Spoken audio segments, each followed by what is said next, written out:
Today is Tuesday, January 3rd, 2012, and this is Vos de Sueños After Dark. Today we have Past Sins Chapter 8 by Penstroke, assisted by Batty Gloom. Chapter 8, You Can't Hide Magic.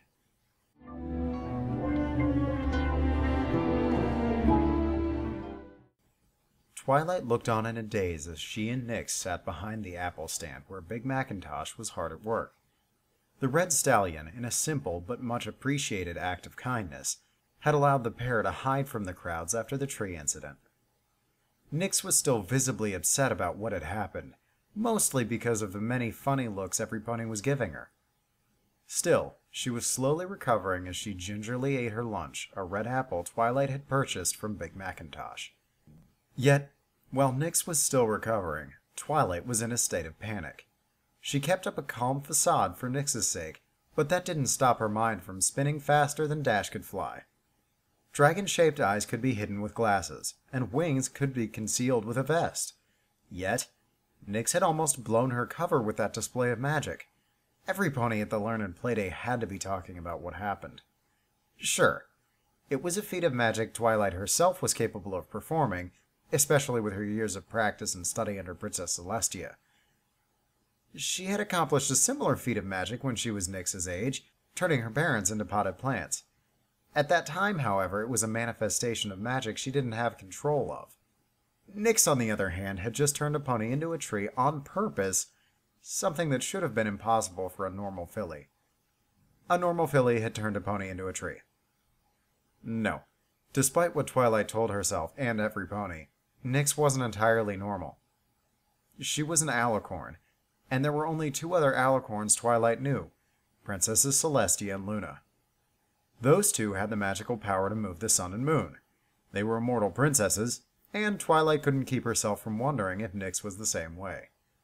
Doubts and fears, both old and new, began to rear their ugly heads in Twilight's mind. Nyx had come from the spell meant for Nightmare Moon, and she was an alicorn. Had the filly somehow inherited a gift of immortality? Would she, when she was older, be able to move the sun, moon, or other heavenly bodies? Would she become as grand and regal as Celestia? The full weight of parenthood came crushing down on Twilight at this moment. What was she getting herself into? She was taking care of this filly like a daughter, like she was Nyx's mother, and she was barely an adult herself. That, and, for all she knew, she was raising a filly that could someday be like the princesses. How long would she be able to keep the truth hidden? Dragon-shaped eyes and wings could be hidden, but that kind of magical power? How much longer would it be before Celestia heard of this prodigy in Ponyville? Even if the hiccup with turning Fluttershy into a tree was a one-time thing, what would happen as Nyx got older? Would Nyx's magic get more powerful? How big was the pony going to get? Princess Luna, after all, was only a little bigger than the average pony, but she was still the younger sister. She could easily get bigger in time, just like her older sister. Thinking about Princess Celestia, what if Nyx grew as tall as her? And what about her mane? What if Nyx's mane turned into a swirling cloud of indigo magic with stars like the real Nightmare Moon's mane? Those were things you just couldn't hide. What would ponies think when they realized what Nyx was? That she had some connection with Nightmare Moon? How long would it be before the torches and pitchforks came out? How long would it be before the Royal Guard was hunting Nyx down? How long before Celestia banished Nyx to the moon? Nyx didn't deserve any of that. Well, unless she was in fact Nightmare Moon. Twilight, you okay? You're looking mighty pale, said a deep voice on Twilight's right. The unicorn snapped out of her spiraling thoughts as she looked up at Big Macintosh, who had a moment free from customers to check on the pair. Oh, yes, sorry, I'm fine. Just a little lightheaded. You want another apple? He offered kindly. No thank you, Big Macintosh, the unicorn replied.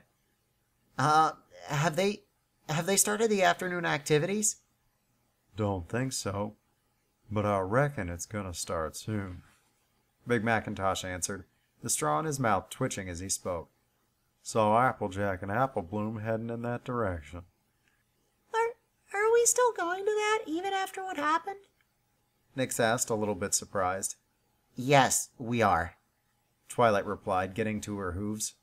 She knew Nyx was looking forward to the afternoon activities, but the greater and unspoken reason was that Twilight was worried about what would happen if they left. After what had happened, the two leaving abruptly would make her friends wonder where they went. They would then come looking for her and Nyx, expecting an explanation as to why they had left and why Nyx was able to turn Fluttershy into a tree. In truth, leaving would only invite more unwanted attention, but if they stayed, they could try and act like what had happened was nothing out of the ordinary. Twilight could act like she wasn't at all surprised that Nyx was able to turn Fluttershy into a tree, that it was perfectly normal. This was far from the truth, but Twilight was hoping that maybe, just maybe, ponies would think that Nyx was just a very, very gifted little unicorn. For the moment, however, they would continue to hide behind the apple stand, if only to give Nyx a few more minutes to eat in peace.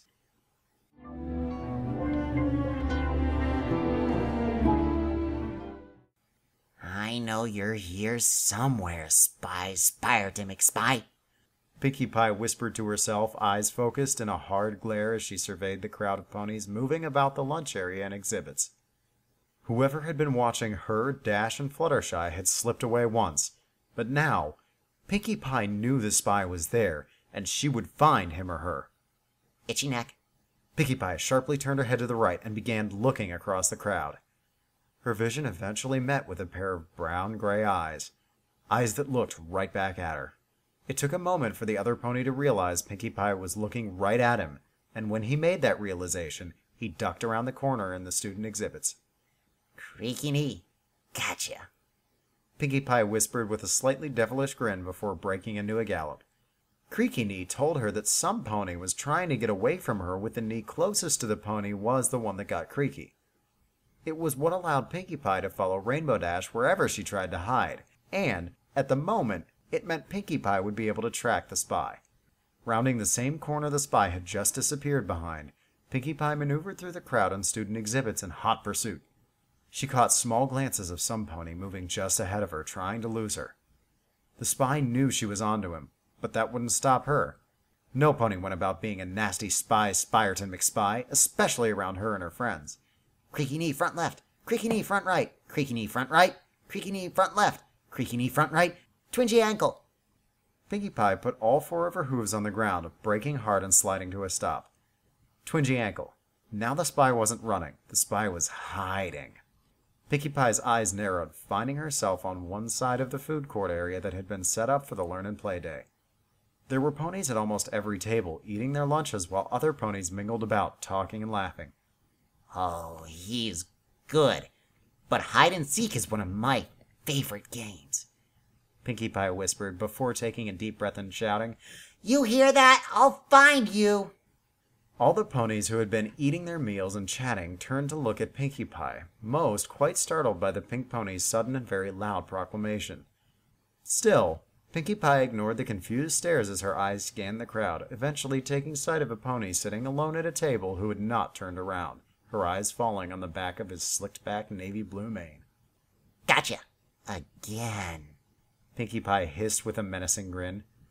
She moved across the food court slowly, stepping between ponies as she did her best to approach the spy from behind. She was within a few tables when a face popped out in front of her.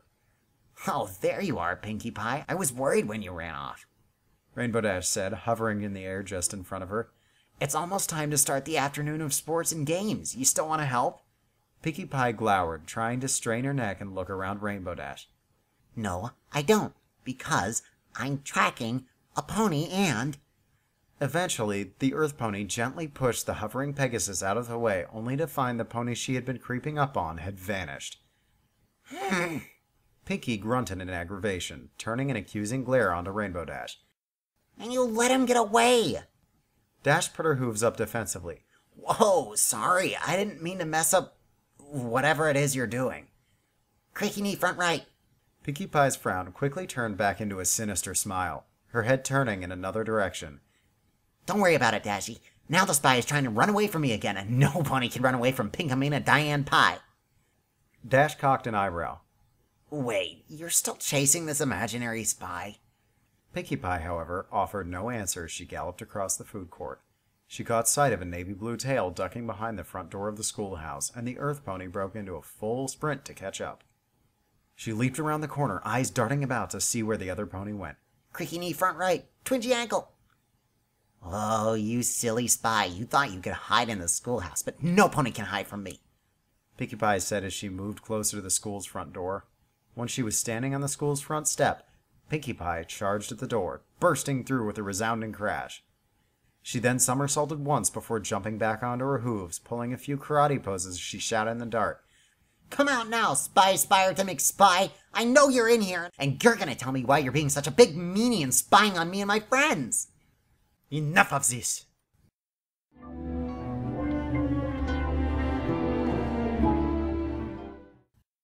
All right, ponies. Rainbow Dash hollered over the remaining crowd. It's time for the last awesome event of the day, the tug-of-war tournament. The parents and other ponies who had come out for the Learn and Play Day all cheered, having formed a sizable audience around the 3 different colored tug-of-war ropes. So here's how it's going to happen. There are teams of 4, and each team has been placed on our tournament roster. There are also 3 age groups, and the teams will fit into the age group of its oldest member. The last team standing in each age group will get prizes, and then we'll let the top teams tug it out to see which one of them is the tug-of-war champion of the day. Now, teams, report to the colored rope you were assigned to, and let's get tugging. The fillies and colts all cheered, the large group dividing itself as the teams separated themselves into their age groups. At the red rope, for the youngest age group, Rarity stood with a clipboard floating gently in front of her. Cheerilee had the middle age group, and Applejack was keeping the oldest of the school-age ponies in line. All right, Rarity said in a sing-song manner above the little fillies and colts that had crowded around her. First up are the Cutie Mark Crusaders versus the Carrot Clan. Those 2 teams, get your sides of the rope, and every pony else, stand back, please. The young ponies followed her directions. On the one side of the rope were 3 colts and a filly, all of them with some form of carrot-themed cutie mark, who took up the rope with their teeth. On the other side of the rope, the 4 fillies wearing bright red Cutie Mark Crusader capes got in a line. Sweetie was in the front, Scootaloo behind her. Nix, who had been officially inducted into the Cutie Mark Crusaders just after the Spring Festival, took up the 3rd position.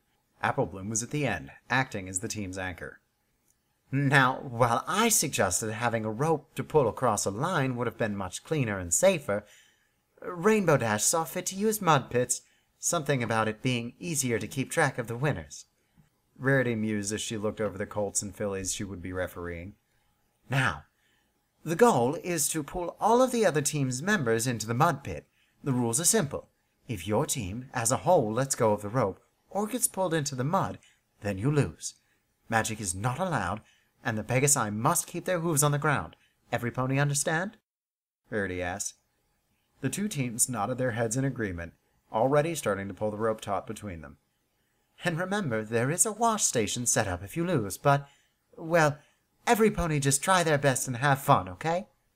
The 2 teams both stared at each other, ready to begin, and Rarity didn't waste another moment. Ready, set, go! The 2 teams tightened their jaws and pulled on the rope, struggling to drag the other team far enough to get the other team into the mud pit. For a moment, the Carrot Clan seemed to have the advantage, managing to pull the Crusaders a few steps forward. Yet, the tide soon turned when Scootaloo began flapping her wings while trying to keep her hooves on the ground. This added the force the Crusaders needed to regain their footing, and soon, with a few hard pulls and 4 splashes from the other team, they had won their first match. Yay! Cutie Mark Crusaders, tug-of-war champions! The 4 cheered in unison before they stepped away from the rope, letting the next 2 teams approach.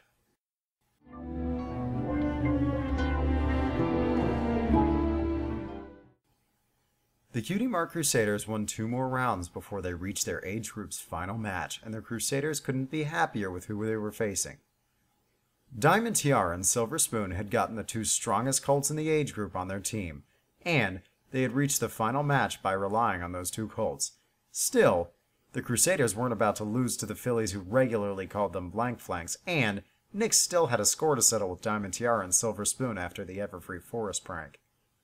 Ready, set, go! Rarity shouted, and the 2 teams pulled the rope taut. Almost immediately, the 2 colts on the other team began dragging the Cutie Mark Crusaders forward. They were colts just barely in the youngest age group, which gave them a significant advantage over the Crusaders. Come on! Apple Bloom grunted through the rope in her mouth. Pull! We are! Scootaloo grunted back. But our hooves are slipping. Looks like you four are going to be losers and blank flanks. Diamond Tiara heckled with a laugh, taking her mouth off the rope, allowing the two older colts on her team to do all of the work. We are not losers. Sweetie Belle shouted as she dug her hooves into the ground, finally halting her team's slow defeat just before she would have fallen into the waiting mud pit. Every pony, Apple Bloom said through the rope in her teeth. pull harder. Ready? Pull! The four Crusaders put their weight into the unified tug and actually managed to regain some ground, each taking a step back. Once more, Apple Bloom called out, Ready? Pull! and again the fillies were able to reclaim a single set, slowly dragging back the older stallions. For the first time in the tournament, Diamond Tiara and Silver Spoon had to help the two colts on their team. Though they weren't able to offer much help, it was enough to halt the Crusaders, but not before the Crusaders had regained the ground they lost. It was then that the two teams entered into a tense stalemate. Neither team was able to gain an inch. Even Apple Bloom's tactic was rendered useless. Diamond Tiara's team had figured out a counter strategy of pulling on the rope whenever Apple Bloom shouted pull. Soon, both teams broke down to pulling on the rope with all their strength, hoping to win the competition through brute force alone. This strategy, however, began to take its toll. My jaw is starting to hurt. Sweetie Belle mumbled out. Just hold on. We can win this. Scootaloo said, trying to pep up the team as she flapped her wings as quickly as she could. Apple Bloom nodded, huffing through her nostrils. Yeah, we just gotta keep pulling. No, we don't. Nyx grunted as the Crusaders began to lose a little of their hard-earned ground. You better not be saying we should give up, Nix. Apple Bloom grumbled. I'm not. Nyx stressed. I'm just saying we can't overpower them. We have to outthink them. And just how are we supposed to do that? Apple Bloom asked. Nyx started whispering. Her voice was just loud enough for her friends to hear. The small idea Nyx had was soon formed into a plan by Apple Bloom, who conveyed the strategy to the other Crusaders. Then, when every filly was ready, Apple Bloom began to count. 3, 2, 1, pull! Apple Bloom shouted through the rope in her mouth. Diamond Tiara's team, hearing this, quickly pulled, trying to counteract the rallied tug the Crusaders were about to perform. The Crusaders, however, did not pull back. They instead let Diamond Tiara's team have some slack. The sudden lack of opposition threw Diamond Tiara's team off, causing the colt they had in the back to trip over his own hooves and fall to one side. This was what the Crusaders had been hoping for. Apple Bloom shouted another, Pull! and with one of the two big colts off his hooves, the four fillies were able to pull the entire team into the mud puddle with a resounding splash. Match over! The Cutie Mark Crusaders win! Rarity sung out to the cheers of the crowd. No! Diamond Tiara cried out in anger as she tried to stand up from the mud pit. We were supposed to win! Diamond Tiara then tried to stomp her hooves in protest, but the slick mud beneath her caused the filly to lose her balance and fall back in the mud. Diamond Tiara's minor tantrum, however, only made the victory sweeter for the four Cutie Mark Crusaders. The fillies then shared a victory high hoof and went to where Rainbow Dash hovered so they could wait for the other age groups to finish.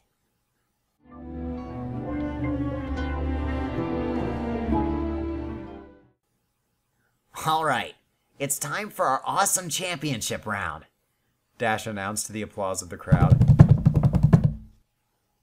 The crowd had gathered around the one remaining tug-of-war rope, which Rainbow Dash was hovering above. It's going to be between the Cutie Mark Crusaders and the Boulders. Apple Bloom, Sweetie Belle, Scootaloo, and Nyx all looked wide-eyed at their opponents. By some luck, they had managed to beat the middle age group championship team, but now the four little fillies were facing the Boulders, a team of four colts that were very close to being considered young adults. Now, since one team has an obvious advantage, Dash said, motioning towards the four earth ponies of the other team, we'll allow the Cutie Mark Crusaders to have an advantage. They can either add a pony to their team, have one unicorn be allowed to use magic, or they can pick a pony from the Boulders to sit out. The Crusaders huddled up and Apple Bloom quickly offered her opinion. We should ask my big sister to join our team. No, wait. We should ask Big Macintosh to be on our team. Bet he could beat those four big ponies all by himself. No, I want to beat these colts all by ourselves. Scootaloo argued, taking a moment to poke her head out of the huddle and glared at the other team before looking back at her friends. I say we take the biggest and meanest and make him sit out. It'd be 4 versus 3. What about magic? Asked Sweetie Belle. I'm not good at it, but Nyx is really good at magic. She turned Fluttershy into a tree. You heard about that? Nyx asked, a bit embarrassed. Hard not to, considering every pony here saw the tree, Scootaloo pointed out. Still, I think Sweetie Belle is right. I don't know, Apple Bloom said hesitantly. Nyx, do you think you have enough magic? I don't know. Maybe, I guess. Come on, Apple Bloom, just think about it. Scootaloo said as she nudged the yellow farm filly.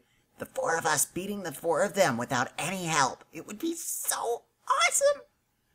Apple Bloom smiled a little. Well, yeah, I guess it would be cool. And it's not like we've got anything to lose. We already beat Don and Tiara. And seeing her fall in the mud was really all I wanted to get out of this tug-of-war thing. All right, it's decided. Nyx will be our anchor and use her magic. The Crusaders ended their huddle and told Rainbow Dash their choice. Rainbow echoed their choice to the crowd, and most of the ponies cheered at the team's courage, while one particular purple unicorn looked a little anxious. The 4 nearly full-grown stallions on the other team took the rope in their mouths, smiling like they had already won.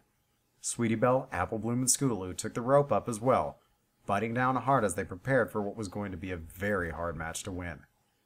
Nyx stood at the end, gripping the very end of the rope with her teeth. Her horn was also glowing as she used her magic to try and keep the team's hooves from sliding. All right, is every pony ready? Dash asked, looking at the 2 teams. They all gave a nod, and with a smile, Dash lifted her hoof high in the air. Ready, set, go! Splash!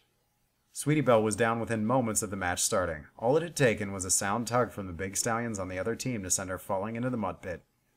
The rest of the Crusaders tried their best to pull back, but the match had already become one-sided. Even with Nyx enchanting her team's hooves to hold tighter to the ground, the boulders were able to drag them forward with little difficulty. Splash! Scootaloo crashed face first into the mud pit right beside Sweetie Belle, who had barely managed to get out of the way. Splash! The older colts were grinning, finding some perverse joy in sending 4 little fillies crashing into the mud. With that third splash, Apple Bloom had joined Scootaloo and Sweetie Belle, leaving Nyx alone on the rope.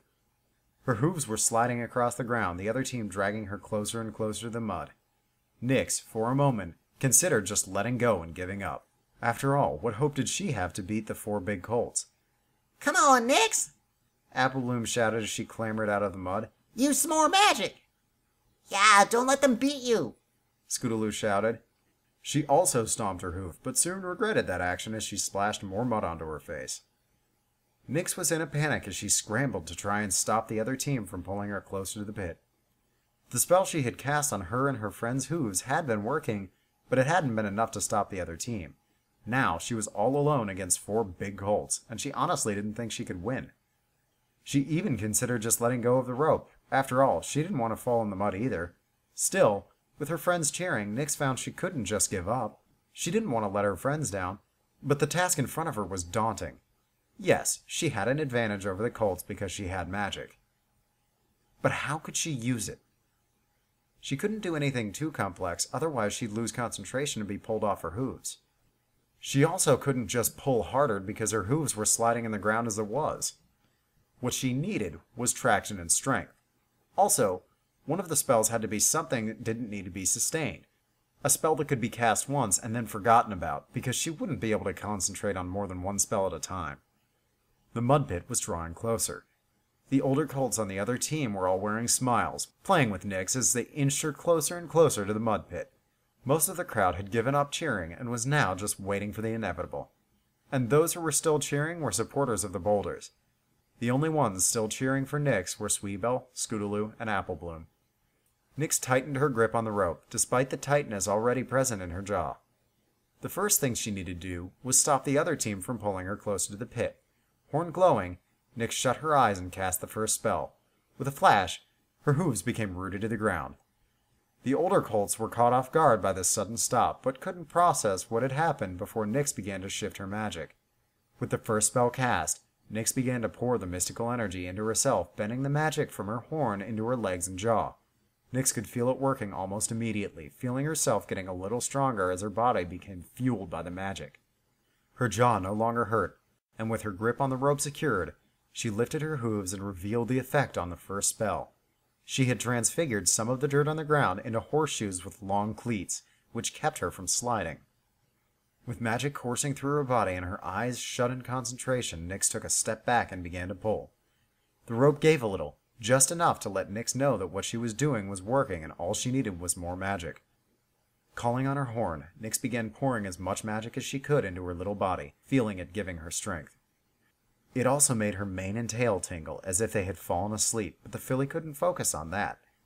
She had to focus on her legs, taking one step back after another. The other team offered valiant resistance, and, at times, was able to stop Nyx, but the tide of the match had turned. Soon, Nyx's ears were greeted with 4 sounds. Splash, splash, splash, splash!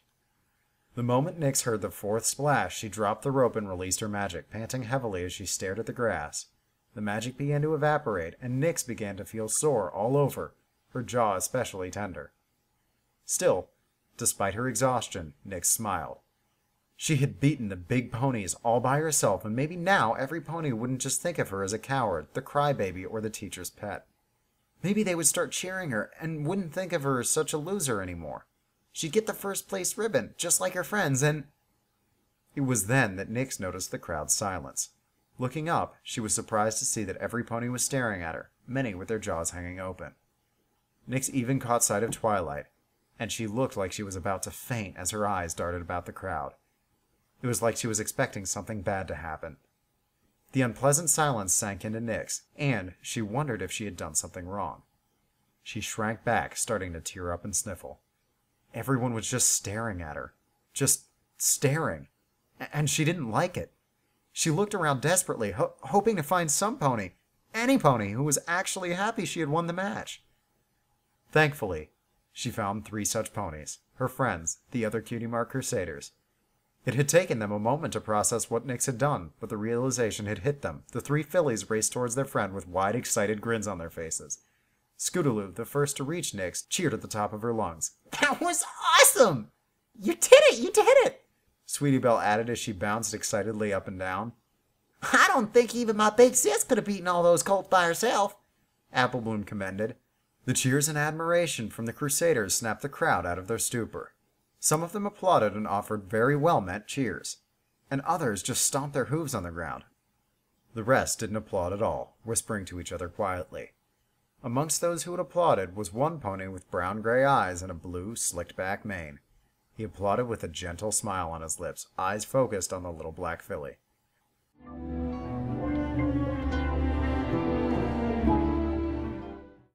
Boy, that was crazy! Rainbow Dash started as she fluttered into the air and carried a box in her hooves. I mean, little Nyx beating that whole team of older colts. I didn't think the crybaby had it in her. What are the chances? It was really amazing, Fluttershy replied as she walked along the ground and carried a box on her back. The pair were taking some of the leftover prizes and other things into the schoolhouse as they helped clean up from the Learn and Play Day. I wonder if every pony in Twilight's family is that good at magic. I wouldn't be surprised, Rainbow Dash replied as she put a hoof on the door. She then entered the darkened schoolhouse, but before she could get 2 feet in the door, she ran into something. Caught off guard by the sudden collision, Rainbow quickly flew backwards and tried to register what she had run into. Pinkie Pie? Dash eventually mumbled. She and Fluttershy set the boxes they were carrying down and then moved around in front of Pinkie Pie. She was standing still as a statue on her hind legs in a karate pose, eyes focused on a point in the far side of the room. Is she even breathing? Dash asked, noticing how very still Pinkie Pie was standing. Oh no, she's been stared. Fluttershy panicked. Rainbow Dash couldn't help but cock an eyebrow. What does that mean? Fluttershy turned her gaze on Dash, using a hoof to motion towards her eyes. You know, the stare. Oh, yeah, Rainbow Dash replied. It's what you do when you want to make some animal do something, right? Well, not exactly, but yeah, sort of. Fluttershy replied as she gingerly poked Pinkie Pie's hoof. Anyway, sometimes when I use the stare, I can make the pony or animal I'm staring at just freeze up. Wait, so you did this to Pinkie Pie? Oh no, it wasn't me. Fluttershy quickly clarified. I haven't done this to any pony in years. But it was only when I first found out that I had this stare that I actually did it once in a while. But I'd never do this to another pony on purpose. No, some other pony did this. Rainbow Dash turned her attention back to Pinkie Pie. Okay, but how do we fix it? Well, I usually just throw a bit of water on them, but anything that gives the pony a little shock is enough to wake them out of it. Oh, I got an idea, Rainbow Dash said, hovering up near Pinkie Pie's ear and beginning to whisper. Hey, Pinkie Pie, Twilight just got a letter from Princess Celestia. She wants you to plan the next Grand Galloping Gala. Pinkie Pie's eyes, which had been narrow and transfixed on a spot on the far side of the room, went wide, and in a flash, Pinkie was bouncing off the walls and the ceiling, her giggles filling the air. Oh, this is so super duper amazing. I'm going to make it the best party ever. I'll make it the most amazing, incredible, tremendous, wonderfully, terrifically, humongous, fun party in all of Equestria. Oh, the Grand Galloping Gala will be the greatest party. Oh, the Grand Galloping Gala will be the greatest party. Hip, hip, hooray. It will be the best of things to be to Pinkie. Yep, Pinkie Pie. Rainbow Dash grinned apologetically. About that, I was lying. Pinkie Pie froze up mid-jump, defying gravity for a moment before dropping down to the ground. She then trotted over to Dash with a cold glare in her eyes. That was not an okay prank, Dashy. Rainbow smiled weakly, rubbing the back of her neck. Yeah, sorry about that. But it wasn't meant to be a prank. I needed to say something to snap you out of being stared. Pinkie's expression shifted from irritation to confusion. Stared? Wait, I was stared? It was Dash's turn to be confused. You actually know what that is? Yes. Fluttershy admitted sheepishly. When I first met Pinkie Pie, she kind of, scared me. And I didn't mean to, but I used the stare on her and she got stared. It was the last time she ever did it, Pinkie Pie pointed out. Unless you count today. But Pinkie, I wasn't the one who used the stare on you. Fluttershy corrected. You weren't? But then, who? Pinkie Pie began, only for her eyes to narrow as she turned at the far end of the room, intending to glare at a pony who was no longer there. It was him! Him who, Pinkie? The spy! She seethed as she trotted across the room and pointed to a spot on the floor. I followed him in here, and he was standing right here. Right here. I had him cornered, but then he opened his eyes and they changed color. The next thing I remember is you telling me that Princess Celestia wants me to plan the next Grand Galloping Gala, which, by the way, is still a mean prank, Rainbow Dash. Look, Pinkie, I said I was sorry. Dash countered as she flew over to her friend. But I guess you weren't kidding about the spy. I mean, it's not like an imaginary pony could have stared you. But why would any pony be spying on us? Fluttershy asked as she made her way across the room, walking between the desks. I don't know, but I'm going to find out, Pinkie Pie assured firmly, only for her normal, happy, bubbly attitude to return a moment later as she bounced towards the schoolhouse door. Well, after all the fun afternoon games, I would hate to miss the seven-legged race and watching the tug-of-war. Oh, I just have to play pin the tail on the pony. Pinkie, you did miss all that, Dash admitted, causing Pinkie Pie to freeze up just as she reached the door. What? Pinkie Pie shouted as she spun on her hooves to look at the two Pegasi. Yeah, you've been in here all afternoon, Rainbow Dash informed her friend. We're actually cleaning up right now. Oh, now I am going to find that spy, Pinkie Pie declared, her eyes dark with resolve. Not just because he was a spy to make spy. No, now it's personal. No pony makes Pinkie Pie miss pin the tail on the pony.